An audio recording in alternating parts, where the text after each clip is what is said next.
La première réaction, c'est toujours de dire « Ah, mais j'aurais pas pensé ». Quand tu arrives, quand on t'a rencontré, tu parais réservé, un petit peu timide, et tu te produis sur scène. On est étonné que tu aies cette autre activité. Et puis je leur dis, mais en fait, voilà, c'est une partie de moi aussi. Je crois que c'est le côté, oui, ils sont étonnés. Je pense que je ne fais pas forcément extrêmement extraverti au premier abord. Mais comme on sait, il y a plein de musiciens ou de chanteurs qui sont assez réservés et qui finalement jouent sur des scènes et qui... Il y a un paradoxe là-dedans, je ne sais pas d'où il vient, mais il y a un paradoxe.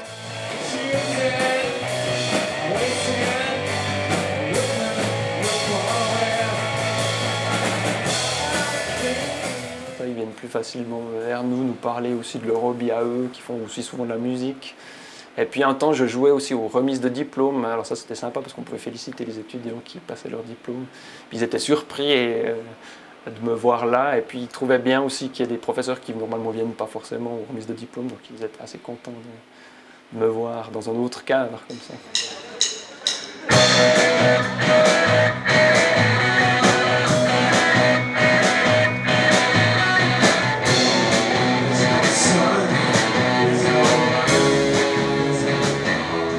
C'est une fois par album, je mets une petite expression comme ça, clin d'œil, mais ça parle pas directement de ça, mais comme pour le précédent, j'avais mis cortex préfrontal, et puis là j'ai réussi à placer dans un titre TMS, qui est en fait une technique qui est utilisée en neurologie, et c'est pas du tout pour briller, c'est juste pour rigoler.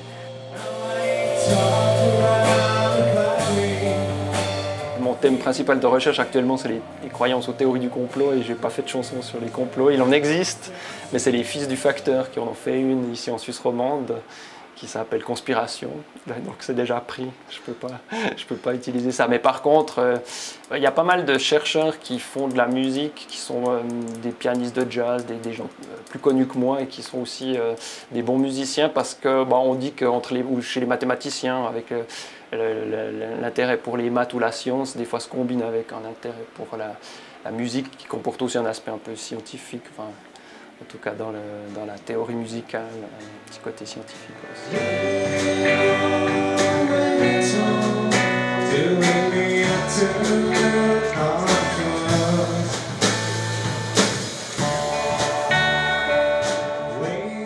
Là, je dirais que ça va bien. Il y a des moments un peu plus fast, les examens finaux pour à Neuchâtel, quand il faut aller corriger les écrits, etc.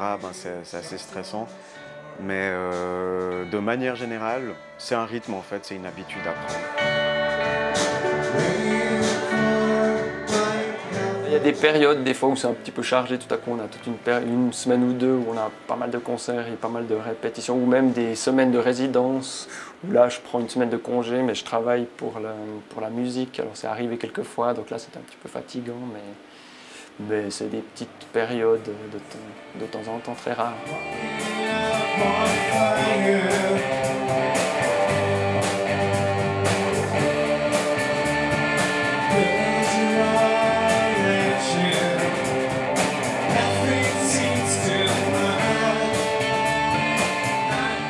Tant que je peux faire des disques et des concerts, c'est vraiment ce que j'ai envie de faire. Tout le reste n'est que bonus.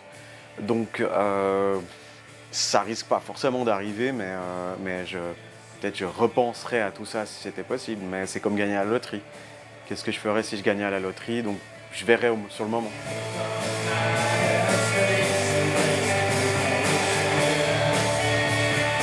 Les semaines où je fais que ça, je m'ennuie aussi assez rapidement, donc en fait j'ai besoin des deux, c'est-à-dire à la fois l'aspect intellectuel ici, et si je fais des semaines où on est en congrès, où on travaille la journée, plus la nuit, on discute et tout, alors c'est bien quelques jours, mais là aussi j'ai besoin de retrouver la musique après, donc les deux en fait se combinent bien pour moi.